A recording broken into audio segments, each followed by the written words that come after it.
Good afternoon, patriots. Hope everybody's having a blessed day. I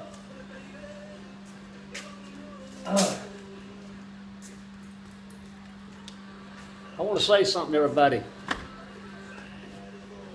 What's going on with this flag issue, it's a bad thing, people. It's like Robert McLeod Jr. just put out. They're taking your freedoms. Freedom of speech, they're taking it. But anyway, another subject. Something more dangerous happened today that a lot of people ain't really talking much about. What the Supreme Court did today when they backed Obama's Obamacare. Now, there's a lot of people out there that can argue Obamacare is good, Obamacare is not good. Regardless, what the Supreme Court today did was it was one of the scariest things I've ever seen a Supreme Court do. When you have a Supreme Court that can take a law that the states were fighting back on this Obamacare, the paperwork that they sent up to the Supreme Court, that their argument was by these subsidiaries, all these states, where the Supreme Court goes in and changes wording to a document, changes it, like when I think the state, they lowercased it and made it where they changed it where it didn't mean what it did mean, the initial argument, and then made a decision on it after they changed that law,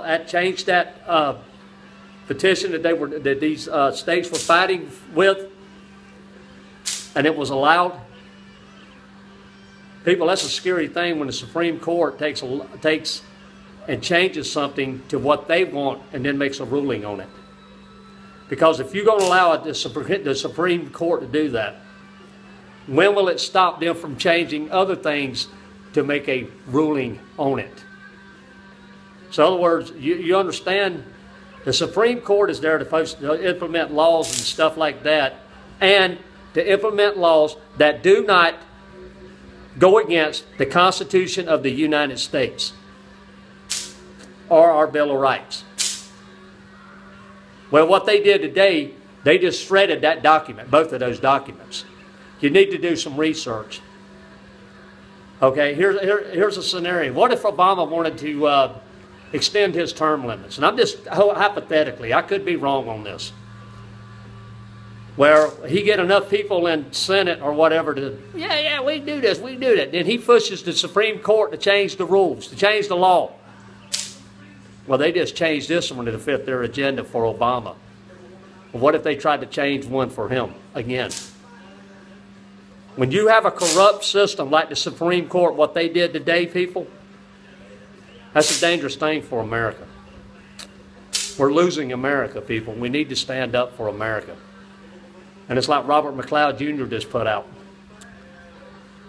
The biggest threat to a liberal government and to a tyrannic government is what this government's doing. Thank God election's not too far away. People are waking up.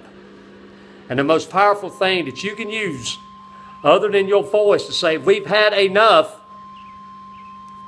is that pen right there. It is more powerful than a sword. I've said it before. You write Robert McLeod Jr.'s name in there. Show these people that we can put a common man up there that will stop this tyranny that our forefathers warned us against. You can try to silence history with lies, but I don't care how you code it. You know, when wars are won, the victor always writes history. So the North wrote history when the war was won by the North. But the thing is, the real history's out there, and if you people out there that want to destroy a flag over false lies, and because like Robert McLeod Jr. put out, what's in your heart, hatred comes from inside. See that bottle right there? I can hate that. It's got chlorine in it. But that don't make that right there a bad thing, right? Just because I say it is. But anyway, God bless all of you. Continue to get the word out there for Robert McLeod Jr. and use that pen. It's powerful, people, if we use it. God bless all of you.